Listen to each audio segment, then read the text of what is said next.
Yes, I'm ready. No, I'm not in my office, but that's all right. Hello, thanks for tuning in to me. Agony Aunt Emma, celebrity agony aunt of City Live FM. I'm very glad you tuned in because we have a special guest today. Live from his London office, Al, the training manager of a legal firm. Hi, Al. Hi, Emma. And thank you for inviting me to talk to you. Thanks to you. It's such an honor having the opportunity to talk to you. I know that you have a lot of responsibilities and that you play a key role in the management of your firm. Well, yes, I do. I've always wondered what people like you look like, what kind of life they lead. It must be exciting. If you consider a 10-hour working day exciting. Being a training manager is a very demanding job. Sure. What kind of programs do you run? Quality control, work measurement, human resources, development of supervisors. Wow. Can you tell us some more about your specific duties? I have to evaluate and recommend strategies to meet objectives. I also coordinate the development of training materials and evaluate the effectiveness of our training programs. Evaluation criteria?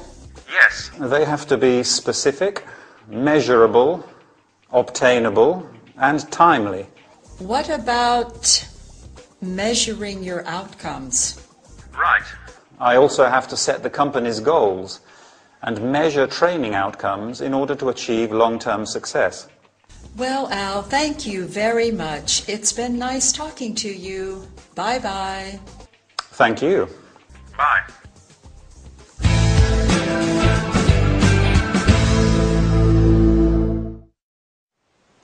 Welcome back, everybody. Ready for a business training session? I hope so. In fact, we are going to talk about a very important aspect of every successful business: training programs. We are going to learn about terms and verbs related to training and company management. Emma is interviewing Al, training manager of a law firm. As you have heard, Al deals with training programs.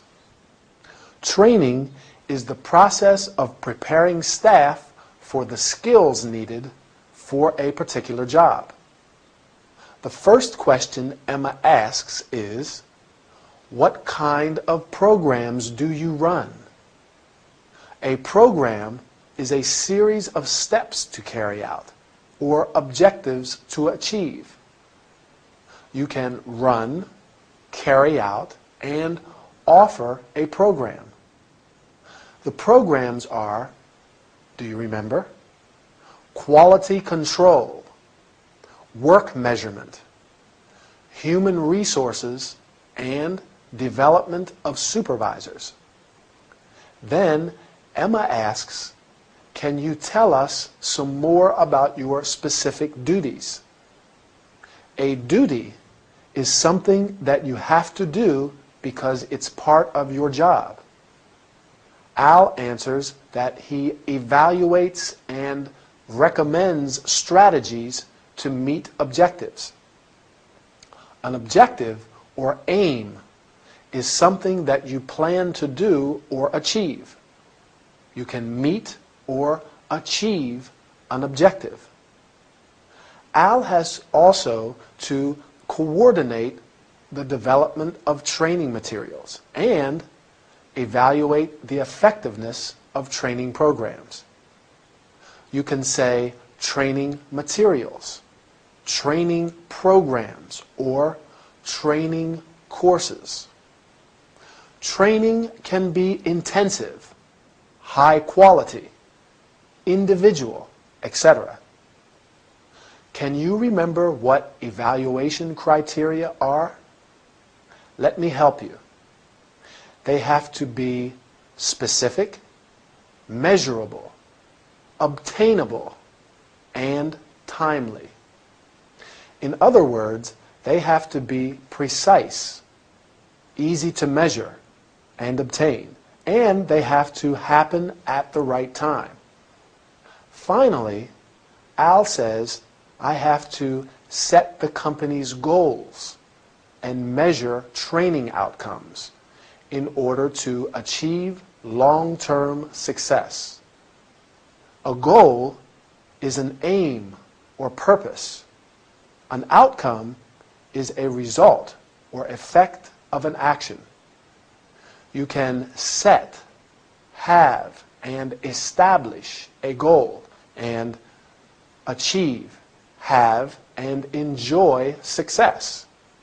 For example, you have set the goal of learning English, and I am sure you will achieve huge success. That's all we have time for today. Keep practicing your English, and I'll see you next time for another workout. Bye.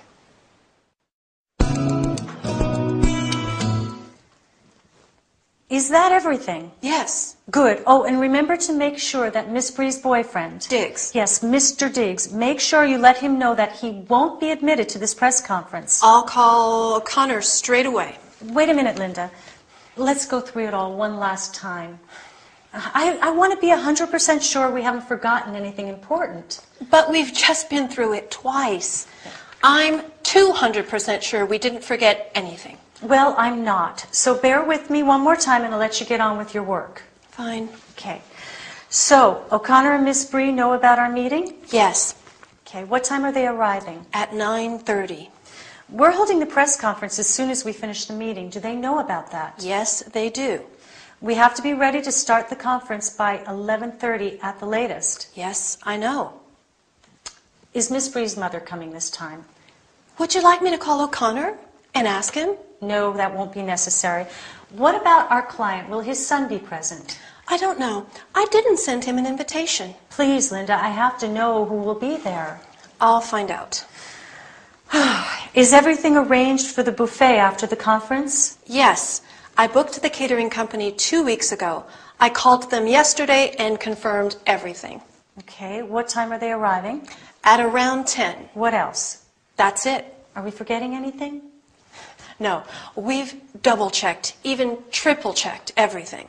Ah, I almost forgot. A few journalists are interviewing Bree and Peterson after the conference. Now, we should arrange for them to have 2 rooms where they can hold the interviews. I did that yesterday. I'll let you get that. Hello, Miranda Cunningham speaking.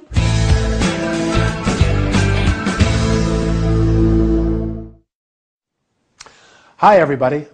It's lucky Linda manages to sneak out before Miranda decides to check everything again.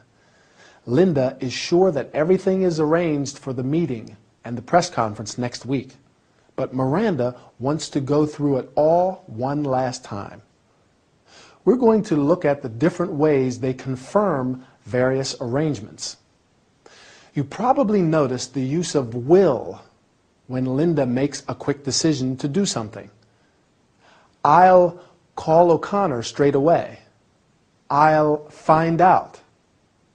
What other expressions could we use when we're promising to take action?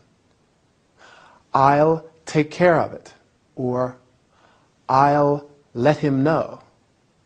But when Miranda talks about the planned future events, she uses the present continuous. We're holding the press conference as soon as we finish the meeting. A few journalists are interviewing Bree and Peterson after the conference. What time are they arriving? Is Miss Bree's mother coming? What other questions can we ask to confirm everything is arranged? Yes, that's one. Is everything arranged? Miranda asks, is everything arranged for the buffet? Is everything ready? Is everything organized? Are we forgetting anything? Who will be there? She gives a few instructions as well. make sure you let him know that he won't be admitted to the press conference. She's talking about Mr. Diggs. He won't be admitted to the press conference. A definite future event. It's not really planned. That's just the way it is. He won't be admitted. Maybe he caused a bit of trouble the last time. So she says, make sure you let him know. Make sure you do it. That means it's important that you do it. So be sure to do it. What about when Linda talks about all the things she's done? I booked the catering company 2 weeks ago. I called them yesterday and confirmed everything. I did that yesterday. Very efficient. Are you as efficient as Linda? Great. So did you get all that? Or shall we go through it one more time? No. I'm sure you got it. Bye for now. So, Rose, how are you? Not well. I have a serious problem. Please, tell me, what exactly is your problem? The situation at my workplace is unbearable. Why is that? I don't know why, but everybody hates me. Come on, Rose, you are exaggerating. No, I'm not. My colleagues hate me. The secretary hates me. The accountant hates me. The cleaning lady hates me. And do you know who hates me the most? No. Mr. Gradgrind. Oh, Mr. Gradgrind, your boss. You should see what dirty looks he gives me. Sometimes I think he would like to kill me. I understand, Rose. The problem is probably not as serious as you think. You could try being more flexible. That can be useful, but not with them. You could listen to them more carefully. Maybe there is just a misunderstanding. The problem is that they don't even talk to me. You could do something nice. I don't know. Buy flowers for the secretary and the cleaning lady. A bottle of wine for your colleagues. That might be a good idea, but I'm not keen on doing such things. You could invite them to your place for dinner sometime. No way. I'd rather find another job. I'm afraid that this attitude won't help you to solve your problem. Why do you think so?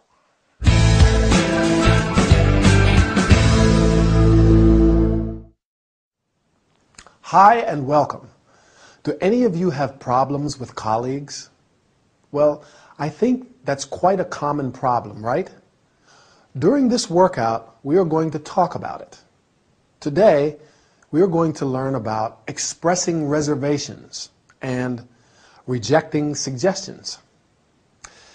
As you have seen, Rose visits Dr. Frazier because she has a serious problem at work. The problem is, remember? Yes, that everybody hates her. Her colleagues, the secretary, the accountant, the cleaning lady, and most of all, her boss. Do you think this is true? I don't know. However, Dr. Frazier is very patient and offers some suggestions in order to help her solve her problem. Unfortunately, Rose is very uncooperative. First, Ray suggests trying to be more flexible, and Rose answers, that could be useful, but not with them. You can also say, that is good advice, but, and the problem is that. When Ray suggests to her to make a kind gesture, like buying flowers for the secretary, Rose rejects his suggestions. Can you remember what she says? I will help you. I am not keen on doing such things. Keen means very interested, desirous to do something. For example, They were keen to start work, and he's keen on martial arts. Ray makes some other suggestions, and Rose replies, "No way," an expression used to tell someone that something is out of the question. And "I'd rather find another job," meaning that she would prefer to find another job instead of following Ray's advice. Do you think that Rose is going to solve her problem? I doubt that very much.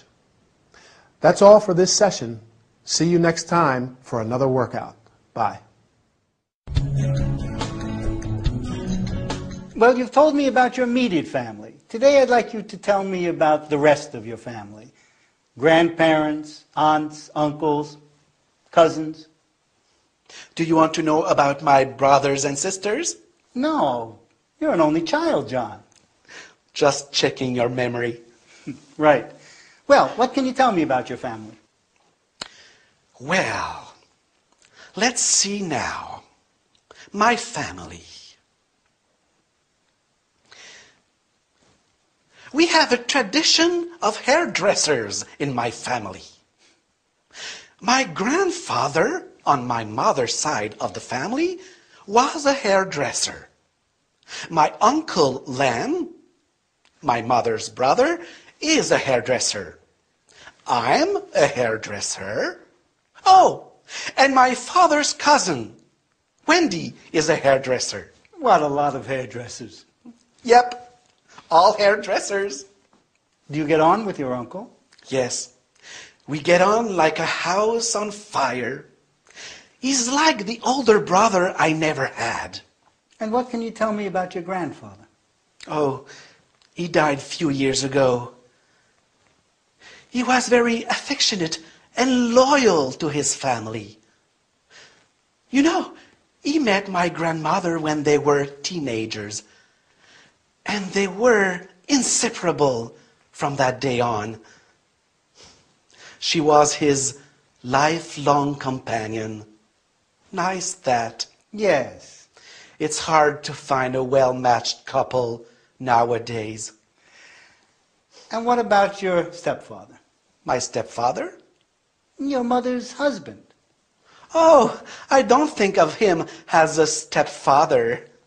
I just call him Donald or Don. What can you tell me about Donald? He's a hairdresser too. Oh. Like I said, all hairdressers. Now, if you ever need a haircut, you know who to call.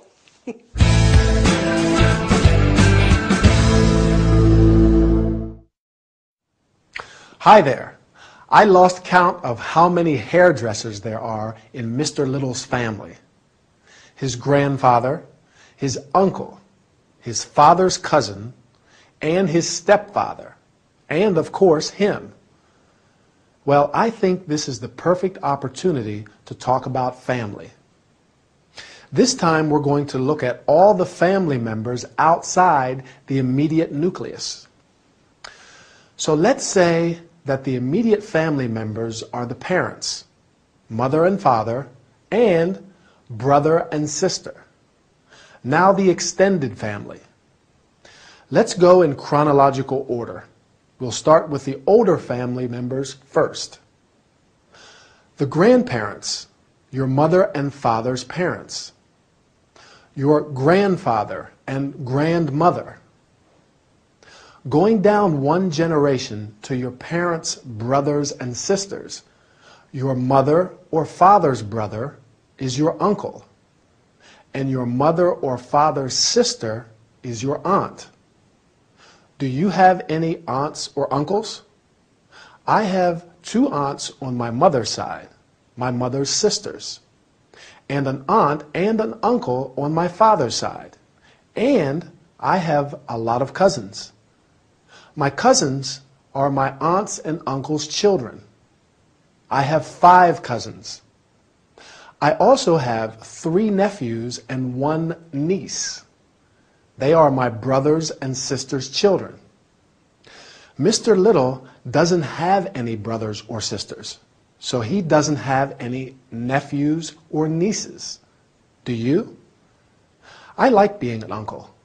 My little niece Sophie loves me and I play football in the park with my nephews. Now, what about the members of the family you acquire through marriage? When you get married, your husband's or wife's family becomes your family-in-law, and the members of your family become his or her in-laws. Mother-in-law, father-in-law, brother-in-law. For example, my brother is married. His wife is my sister-in-law. I'm her brother-in-law. If your parents get married again, the person they marry is your stepfather or stepmother, and their children are your stepbrothers and or stepsisters. Mr. Little's mother has a new husband. He's Mr. Little's stepfather, although he says he doesn't really think of him as his stepfather. What does he say about his uncle? He says they get on like a house on fire. That means they have a good relationship. They get on very well. What about his grandfather? He was affectionate and loyal. He and his wife, Mr. Little's grandmother, were inseparable, lifelong companions. Ray's right. It's not easy to find such well-matched couples. Two people who are perfect together. Well, that's it for now. See you again soon. Let me see. You made a reservation for our tour, Wonderful Australia, right? Yes. Is there anything I can help you with? I would like to verify all the details, if possible. Sure. That's what I'm here for. Shall we start with the departure date? I would like to leave August 8th instead of August 15th. Sure. Let's have a look. Yes, we have a place available on August 9th. That's fine by me. Is that all? No. I would like to visit Kangaroo Island, but it isn't included in the tour. That's true. One possibility could be an optional excursion. There's a flight from Adelaide that takes you to Kangaroo Island. That sounds fine. It might be a good idea to rent a 4x4 vehicle with a specialist guide. You can walk amongst Australian sea lions and visit a park where kangaroos come out late in the day to eat. Wow! Sea lions? Kangaroos? Terrific. Well, now let's speak about the price. Yes. The price of this excursion is £350 per person. £350 per person? That's pricey. Yes, but I think it's worth the price. Would you like to see some photos? No, thank you.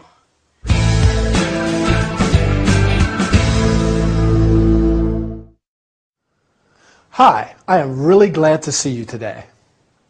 It will be a very pleasant workout as we are going to talk about traveling to faraway places. Today we are going to learn how to start a conversation, make and accept suggestions, reach an agreement, change topic.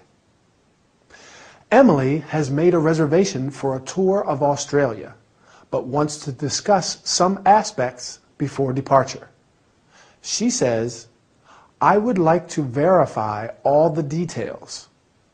You could also say, I'm here to verify all the details, or I wish to verify all the details.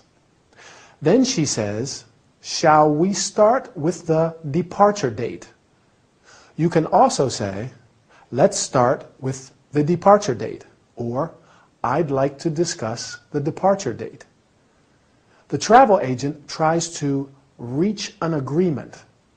In order to do that, she says, one possibility could be, you can also say, may I suggest, or you could consider the following options. As you have seen, she offers her an optional excursion to Kangaroo Island, where she'll be able to walk among the sea lions and see the kangaroos. Emily is quite satisfied and accepts the travel agent's suggestions with enthusiasm. Here are the expressions that she uses. That's fine by me. That sounds fine. Terrific. You can also say, that's a good idea. Finally, the travel agent changes topic and says, well, now let's speak about, can you remember what? The price, right. You can also say, let's turn to, and let's talk about. I am sorry, but I have to tell you that the session is over. Bye, and see you soon for our next workout. You know, I went to San Francisco last week. What an amazing city. Really? On vacation? No, for work. A big job, actually. I had to do a photo shoot for a magazine in the bar of a 5-star hotel. Wow! And they flew you all the way to San Francisco to do it. Yes, it was some hotel. The bar was on the top floor with a roof terrace, a great view of the city. How many floors were there? 10. I hope there was an elevator. Yes, not a normal hotel lift. It was like a space capsule with a bellboy, and the reception was in a glass bubble suspended between the ground floor and the first floor. Sounds cool. And the chambermaids were like models.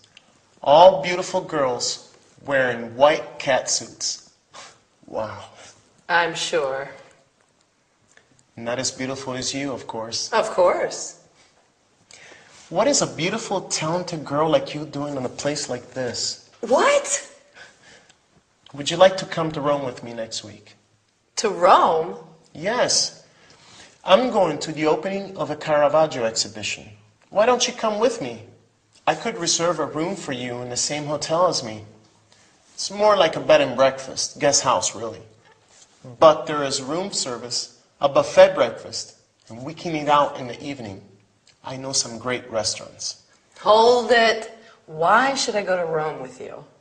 Why not? Because I don't know you, for one. You can get to know me, and I'd like a general outsider's perspective on the exhibition. Outsider? Outside the world of art. Actually, I studied history of art at university. Thanks for the invite, but I'm busy next week. All week.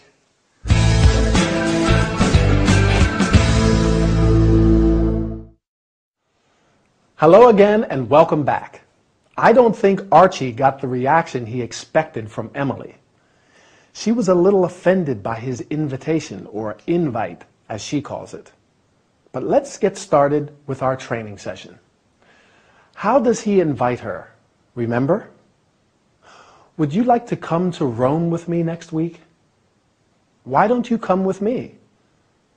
He probably thought he was charming her with all the details about the hotel and the trip, but she turns him down. Now, as I want to talk about hotel and accommodation related terms, I'm going to use Archie's descriptions of the 5-star hotel in San Francisco and the bed and breakfast in Rome to help me. I have to admit, the 5-star hotel does sound interesting. Do you remember what it was like? The reception was in a glass bubble suspended between the ground floor and the first floor. What do we call the person who works at the reception? The British term is hotel receptionist, and in the US it's hotel clerk. The person at the door of 5-star hotels is traditionally called the doorman, but door person is more politically correct. In the UK, they say the hall porter.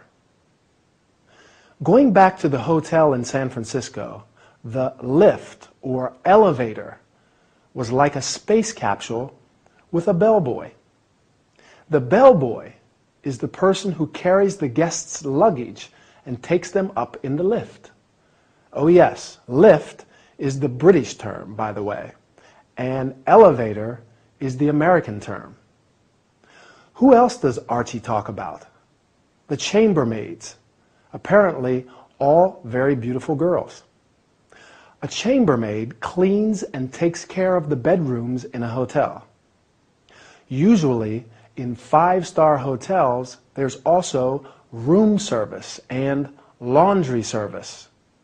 Now, the B&B in Rome, where Archie is staying, is probably not as luxurious, but there is room service and a buffet breakfast. As the name suggests, bed and breakfast, the price of the room includes breakfast. We also call this kind of accommodation a guest house. If a hotel has a restaurant, you can often stay there half board or full board. That's when you eat all your meals in the hotel restaurant. I usually like to explore and eat out when I travel, don't you? Or stay in self-catering accommodation. Self-catering means it has a kitchen area where you can cook your own meals and save a bit of money. Eating out all the time is expensive. Well, that's all we have time for, so I'll say goodbye. See you again soon.